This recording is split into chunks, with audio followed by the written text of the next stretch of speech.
নির্বাচনে বাধা সৃষ্টি করছে জামাত, মন্তব্য বিএনপি মহাসচিব মির্জা ফখরুল ইসলাম আলমগীরের। মানবতা বিরোধী অপরাধের জন্য আওয়ামী লীগের পাশাপাশি জামাতকেও নিষিদ্ধের দাবি দলীয় নেতাদের। শেখ হাসিনা পালিয়ে যাওয়ার পর থেকে এদেশের মানুষের মনোজগতের পরিবর্তন ঘটেছে। রাজনৈতিক দল ও নেতাদের সেটি উপলব্ধি করতে হবে, মন্তব্য বিএনপির স্থায়ী কমিটির সদস্য আমির খসরু মাহমুদ চৌধুরীর।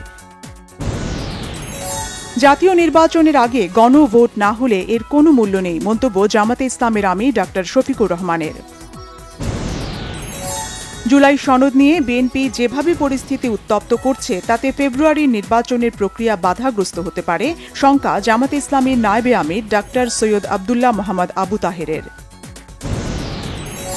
কারা নির্বাচনের পক্ষে আর কারা বিপক্ষে এ নিয়ে মেরুকরণ হওয়ার শঙ্কায় বিএনপি নেতারা।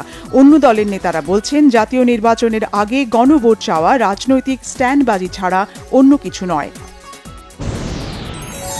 ফেব্রুয়ারি নির্বাচনের আগে আরেকটি নির্বাচন আয়োজনের সময় বা সামর্থ্য এই সরকার বা নির্বাচন কমিশনের নেই, বলেছেন বিপ্লবী ওয়ার্কার্স পার্টির সাধারণ সম্পাদক সাইফুল হক।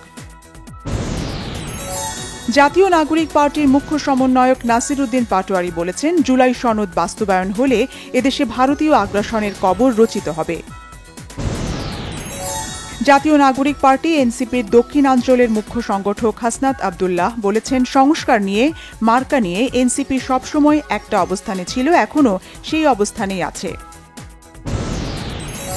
বিএনপির স্থায়ী কমিটির সদস্য নজরুল ইসলাম খান বলেছেন, বাংলাদেশের নদী রক্ষায় বিএনপি ঘোষিত ৩১ দফায় সুস্পষ্ট ঘোষণা রয়েছে। বর্তমানে দেশ গভীর খাদের কিনারায় পড়ে গিয়েছে, মন্তব্য জাতীয় পার্টির মহাসচিব ব্যারিস্টার শামীম হায়দার পাটোয়ারির। জাতীয় নির্বাচনকে স্বচ্ছ ও জবাবদিহিতামূলক করতে গণমাধ্যমের সাথে সম্পর্ক উন্নয়নে নির্বাচন কমিশনের বিভিন্ন স্তরের কর্মকর্তাদের নিয়ে মিডিয়া ইন ইলেকশন বিষয়ক কর্মশালা করেছে প্রতিষ্ঠানটি। নির্বাহী, বিচার ও শাসন এই তিনটি প্রতিষ্ঠানকে শক্তিশালী করতে না পারলে জুলাই সনদ মুখ থুবড়ে পড়বে, শঙ্কা গণফোরামের ভারপ্রাপ্ত সভাপতি অ্যাডভোকেট সুব্রত চৌধুরীর। নারায়ণগঞ্জে আলোচিত ত্বকী হত্যা মামলায় চার্জশিট দেওয়া হবে শিগগিরই, জানিয়েছে র্যাব। ১ যুগ পর ন্যায় বিচারের অপেক্ষায় পরিবার। চট্টগ্রাম বন্দরের নিউমোরিং টার্মিনাল সহ বিভিন্ন স্থাপনা বিদেশিদের ইজারা দেওয়ার প্রতিবাদে গণ অনশন কর্মসূচি পালন শ্রমিক কর্মচারী ঐক্য পরিষদের। বাংলাদেশ, নেপাল ও শ্রীলঙ্কায় সরকার পরিবর্তনের মূল কারণ অদক্ষ ও দুর্বল শাসন ব্যবস্থা, মন্তব্য ভারতের জাতীয় নিরাপত্তা উপদেষ্টা অজিত দেবলের। ভেনেজুয়েলায় হামলা চালানোর পরিকল্পনা নেই, জানিয়েছেন মার্কিন প্রেসিডেন্ট ডোনাল্ড ট্রাম্প। ২০২৭ সাল পর্যন্ত বাংলাদেশ টেস্ট ক্রিকেট দলের অধিনায়ক নাজমুল হোসেন শান্ত, ঘোষণা বিসিবির। হোম কন্ডিশনে ক্যারিবীয় ওয়াশ দায় এড়ানোর সুযোগ নেই, বিশ্বকাপের আগে বিশেষজ্ঞ ব্যাটিং কোচের বিকল্প নেই টাইগার ক্রিকেটে।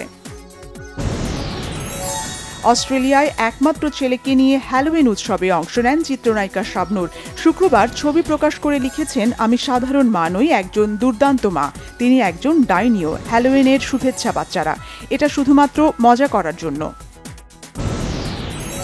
২০২২ সালের পর দেশের জনপ্রিয় অভিনেত্রী বিদ্যা সিনহা মিমকে আর তেমন কোনো সিনেমায় দেখা যায়নি, বলেছেন, আমি ইচ্ছে করলেই পরাণের পর ১০ থেকে ১৫টি সিনেমা করে ফেলতে পারতাম, সেগুলো ততটা মানের হতো না। আমি ভালো কাজের অপেক্ষা করছি।